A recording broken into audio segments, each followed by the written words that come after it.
నమస్తే. ప్రస్తుతం మనతో పాటు సీనియర్ జర్నలిస్ట్ దాము బాలాజీ ఉన్నారు. ఆయనతో మాట్లాడదాం. నమస్తే సార్. నమస్తే సార్, కేసీఆర్ పైన వేసిన పిటిషన్ హైకోర్టు కొట్టిపారేసింది. అయితే దీంతో రేవంత్ రెడ్డికి ఇది మొదటి ఓటమి, కేసీఆర్ది గెలుపు అని చెప్పేసి అంటున్నారు. అసలు ఎట్లా చూడొచ్చు సార్ ఈ ఇష్యూని? కొంతమంది కొన్ని అంటే కేసీఆర్ ప్రోగా ఉన్న పత్రికలు, మీడియా ఇది కేసీఆర్కి సక్సెస్, రేవంత్ రెడ్డికి షాక్ అని పెడుతున్నాయి.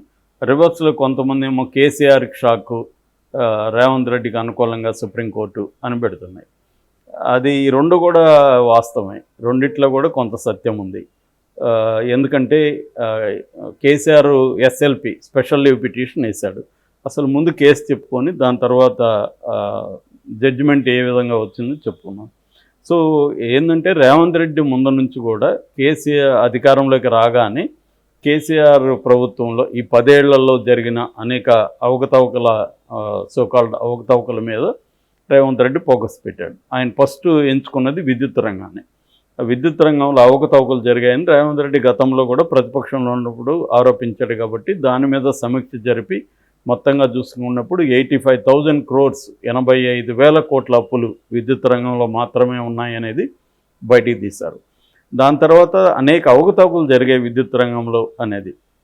అంటే ఒకటేమో ఛత్తీస్గఢ్ నుంచి ఎలక్ట్రిసిటీ కొన్నారు తెలంగాణ ప్రభుత్వం. సో ఆ కొనుగోలులో అక్రమాలు జరిగాయి, కొనుగోలు సక్రమంగా జరగలేదనేది ఒకటి. రెండోది యాదాద్రి భద్రాద్రి ఈ పవర్ ప్లాంట్స్ నిర్మాణంలో అవకతవకలు జరిగాయి అనేది రెండవది.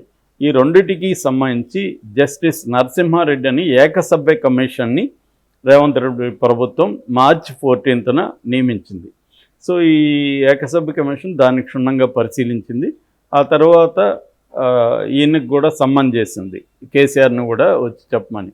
అయితే అప్పటికే ఈయన నరసింహారెడ్డి ప్రెస్ మీట్ పెట్టి దీంట్లో అవకతవకలు జరిగాయన్నట్టుగా ఆయన మాట్లాడడం చూసాం మనం. దాంతో కేసీఆర్ ఆయనకు లెటర్ కూడా రాశాడు, మీరు ఇలా మాట్లాడడం కరెక్ట్ కాదు, అసలు కమిషన్ వేయడమే చట్టవిరుద్ధము, కమిషన్ వేయకూడదు. ఎందుకంటే ఈఆర్సీ అనుమతి, ఈఆర్సీ అంటే ఎలక్ట్రిసిటీ రెగ్యులేషన్ కమిషన్, ఇదొక న్యాయ ప్రాధికార సంస్థ అంటారు దాన్ని. సో ఆ సంస్థ ఒకసారి పర్మిషన్ ఇచ్చినాక ఆ సంస్థ మీద విచారణ జరిపే హక్కు ఎవరికి లేదు.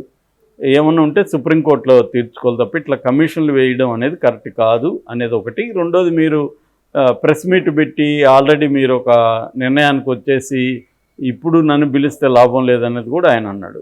కానీ ఆ కమిషన్ ముందుకు పోతుంది. అందుకని కేసీఆర్ ఏం చేశారంటే హైకోర్టులో అసలు ఈ కమిషన్ కరెక్ట్ కాదు, ఆపేయమని, విచారణ ఆపేయమని హైకోర్టులో వేశాడు. హైకోర్టు ఈయన పిటిషన్ని విచారణ అర్హత లేదని కొట్టేసింది. కమిషన్కి విచారించే అర్హత ఉంటుంది, విచారించవచ్చు, దేన్నైనా కూడా విచారించవచ్చు అని. దాంతో కేసీఆర్ పట్టోదలను విక్రమార్కుల్లాగా సుప్రీంకోర్టుకి వెళ్ళాడు. దీనికి సంబంధించి కేటీఆర్ అండ్ హరీష్ రావు ఢిల్లీలో కూర్చొని అక్కడ అడ్వకేట్లతో మాట్లాడుకోవడం ఇవన్నీ చేశారు.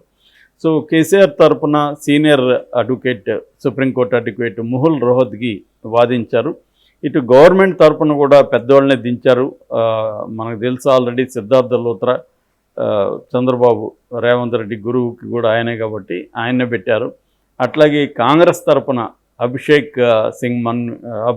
మను సింఘ్వి, ఈయన ఎంపీగా కూడా మొన్న కంటెస్ట్ చేసి ఓడిపోయాడు. సో రాజ్యసభ ఈయన వాదించాడు గవర్నమెంట్ తరఫున. ఇక జస్టిస్ నరసింహారెడ్డి కూడా ఇందులో పార్టీ కాబట్టి ఆయన తరఫున శంకర్ నారాయణ అనే ఒక అడ్వకేట్, సీనియర్ అడ్వకేట్ వాదించారు. దీనికి 3 జడ్జీల బెంచ్, అంటే సీజే బెంచ్ అంటారు, చీఫ్ జస్టిస్ చంద్రచూడ్, పార్దీవాలా, మనోజ్ మిశ్రా, ఈ 3తో ఉన్న బెంచ్ దీన్ని, ఎందుకంటే ఇది కొంత రాజ్యాంగ సంబంధం ఉన్నది కాబట్టి దీని మీద వాళ్ళు 3 కూర్చున్నారు. నిన్న వాదనలు వాడివేడిగా జరిగాయి. సో ఫస్ట్ మనం తీసుకుంటే ముకుల్ రోహత్కి వాదన ఏంటి, అంటే కేసీఆర్ వాదన ఏంటి అందుకని చూసినప్పుడు ఈ ఇందాక నేను చెప్పినట్టు ఈఆర్సీ ఒకసారి ఓకే చేసి నాకు ఇవ్వకూడదు ఒకటి. రెండోది, టెండర్లు వేయకుండా నామినేషన్ పద్ధతిలో ఇచ్చారు, ఇక్కడ అక్రమాలు జరిగాయని ఆరోపిస్తున్నారు. టెండర్లు వేయాల్సిన అవసరం ఇదేంటంటే తెలంగాణ ఏర్పడగానే విద్యుత్ సంక్షోభం ఉన్నింది. ఎందుకంటే ప్రొడక్షన్ అంతా కూడా ఆంధ్రప్రదేశ్లో ఉండి ఇక్కడ ఓన్లీ డిస్ట్రిబ్యూషన్ నెట్వర్కే ఉండడం వల్ల అప్పట్లో చివరి మంత్రి మన సీఎంగా ఉన్న కిరణ్ కుమార్ రెడ్డి కూడా తెలంగాణ విడిపోతే అంధకారం అయిపోతుందని కూడా ఆయన చెప్పాడు. అది నిజం కూడా కొంత పార్షియలీ ట్రూ ఆల్సో. ఎందుకంటే ఉత్పత్తి అంతా అక్కడ ఉంది కాబట్టి, అందుకని కేసీఆర్ విద్యుత్ సంక్షోభం రాకూడదు కాబట్టి ఆగమేఘాల మీద ఛత్తీస్గఢ్ నుంచి కొనాల్సి వచ్చింది. అందుకని బిడ్డింగ్ అవన్నీ జరగకుండా నామినేషన్ పద్ధతిలో కొన్నారు. ఇదేదో ప్రైవేట్ వాళ్ళకి ఇవ్వలేదు. ఒక రాష్ట్ర ప్రభుత్వం ఇంకొక రాష్ట్ర ప్రభుత్వం దగ్గర విద్యుత్ కొనింది కాబట్టి ఇక్కడ అవకతవకలు జరిగే అవకాశం లేదు. రెండోది, రెండు రాష్ట్ర ప్రభుత్వాల మధ్య డీల్ జరిగినప్పుడు ఒక రాష్ట్ర ప్రభుత్వం సింగిల్గా కమిషన్ వేయడం కూడా కరెక్ట్ కాదు. ఇక భద్రాద్రి యాదాద్రికి సంబంధించిన ఇది కూడా క్రిటికల్ టెక్నాలజీ వాడకుండా సబ్ క్రిటికల్ టెక్నాలజీ వాడారు. సబ్ క్రిటికల్ టెక్నాలజీ వాడడం వల్ల కాలుష్యానికి స్కోప్ ఉందనేది ఈ జస్టిస్ నరసింహారెడ్డి కూడా వాదన. సో అది కూడా కరెక్ట్ కాదు. మేము దాన్ని BHEL ఆమోదించి BHEL ఆధ్వర్యంలోనే ఈ టెక్నాలజీ వాడాము, ఇదైతే స్పీడ్గా జరుగుతుంది అనేది మా వాదన అనేది చెప్పారు. అట్లాగే మేము కొనింది కూడా ఎక్కువ పెట్టి కొనలేదు. ₹3.90 ఒక యూనిట్కి పెట్టి కొన్నాము. అదేమీ అబ్నార్మల్ కాదు. ఇంకా ఎక్కువ పెట్టిన కొన్ని సందర్భాలు ఉన్నాయి. కొన్నిసార్లు ఎక్కువ పెట్టాల్సిన అవసరం కూడా ఏర్పడుతుంది. ఏదేమైనా మేము పరిశ్రమలకు కావచ్చు, ఐటీ ఇండస్ట్రీకి కావచ్చు, ఇటు వ్యవసాయానికి సంక్షోభం లేకుండా అభివృద్ధి వైపు నడిపించగలిగాము. ఇవన్నీ చేయడం వల్లనే అది పరిగణలోకి తీసుకోకుండా ఒక కక్ష సాధింపు చర్యతో కేసీఆర్ ప్రతిష్టను మసకబారే విధంగా కమిషన్లు వేయడం అనేది జరుగుతుంది తప్ప ఇంకేమీ లేదనేది వీళ్ళ వాదన. సో ఈ వాదన అన్నీ అయినాక అటువైపు నుంచి సిద్ధార్థ లోత్రా, అభిషేక్ మను సింఘ్వి కూడా వాళ్ళ వాదనలు వినిపించారు. ఎందుకంటే ఇదంతా అక్రమాలు జరిగాయి. రెండోది ఏంటంటే ఈ కమిషన్ వేయడం అంటే అర్థం ఆయన ఏదో ప్రాసిక్యూట్ చేయడమో కాదు. మామూలుగా మనకి కమిషన్ ఆఫ్ ఎంక్వైరీస్ యాక్ట్ 1952 ప్రకారం దేని మీద అయినా ఫ్యాక్ట్ ఫైండింగ్ వేయచ్చు. ఒక ప్రభుత్వం వచ్చినప్పుడు గత ప్రభుత్వంలో జరిగిన విషయాల మీద ఫ్యాక్ట్ ఫైండింగ్ వేసి ప్రజలకు చెప్పే అవసరం ఆ ప్రభుత్వాలకు ఉంటుంది. అంత మాత్రాన కేసీఆర్ని ఏదో ఈ కమిషన్ వేసినంత మాత్రాన కేసీఆర్ని ప్రాసిక్యూట్ చేస్తున్నట్టు కాదు. అంటే ఈ చట్టం ప్రకారం ఫ్యాక్ట్ ఫైండింగ్ కమిటీ తప్ప ఇదేమీ దీన్ని బట్టి బైండింగ్ కాదు. బైండింగ్ అంటే చట్టబద్ధంగా చర్య తీసుకునే పరిస్థితి ఏమి ఉండదు. ఒకవేళ అవకతవకలు జరిగాయని కమిషన్ చెప్పినా ఈయన మీద ప్రాసిక్యూషన్ అనేది ఈ రిపోర్ట్ వల్ల జరగదు. కాబట్టి సివిల్ కానీ క్రిమినల్ ప్రాసిక్యూషన్ అనేది జరగదు. కాబట్టి వేయడమే కరెక్ట్ కాదని వాళ్ళ వాదన తప్పు అనేది వీళ్ళు అక్కడ వాదించారు. అయితే ఈ బెంచ్ ఏం చెప్పిందంటే ఇందులో కమిషన్ వేయడం కరెక్టే, అన్నీ కరెక్టే, కానీ ఆయన మెరిట్స్ని పబ్లిక్గా మాట్లాడడం, ఇంకా పూర్తిగా విచారణ ముందుకు కాకముందే ఆయన కేసు మెరిట్స్ని గురించి మాట్లాడడం, ఆల్రెడీ కేసీఆర్ తప్పు చేశాడు అన్నట్టుగా మాట్లాడడం అయితే కరెక్ట్ కాదు. సో న్యాయం జరగడమే కాదు, న్యాయం జరిగినట్టు ప్రజలకి కనిపించడం కూడా అవసరమే అనేది కూడా జస్టిస్ చంద్రచూడ్ సీరియస్గానే తీశారు. సో ఆయన్ని తీసేయమని కూడా ఆదేశాలు జారీ చేశారు. సో దీనికి ఇంకా తీర్పు ఇవి జరుగుతుండగానే జస్టిస్ నరసింహారెడ్డి రిజైన్ లెటర్ ఇచ్చేశారు. ఇప్పుడు 22వ తేదీ కొత్త జడ్జిని నియమిస్తారనమాట. అంటే ఇక్కడ కేసీఆర్ కోరుకున్నట్టుగా మొత్తం కమిషన్ని రద్దు చేయడం జరగలేదు. కాబట్టి కేసీఆర్కి ఇదేమి కంప్లీట్ ఊరట కాదు. కమిషన్ అయితే ఉంటుంది, విచారణ జరుగుతుంది, జడ్జి మాత్రం మారుతున్నాడు.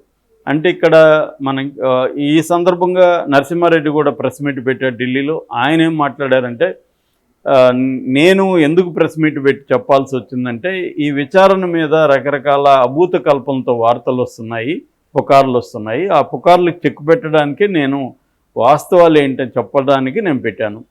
నేను పెట్టిన తప్పైతే నీటిపారుదల రంగానికి సంబంధించి పినాకి చంద్రఘోష్ విచారిస్తున్నారు, ఆయన కూడా పెట్టాడు కదా, మరి అది తప్పు కాదా అని అడిగాడు. అట్లాగే దేశంలో నేను పెట్టిన తప్పు అయితే దేశంలో అనేక కమిషన్లు వాళ్ళు ప్రెస్ మీట్లు పెడతానే ఉన్నారు కదా అనేది కూడా ఆయన మాటల్లో కూడా సత్యం ఉంది.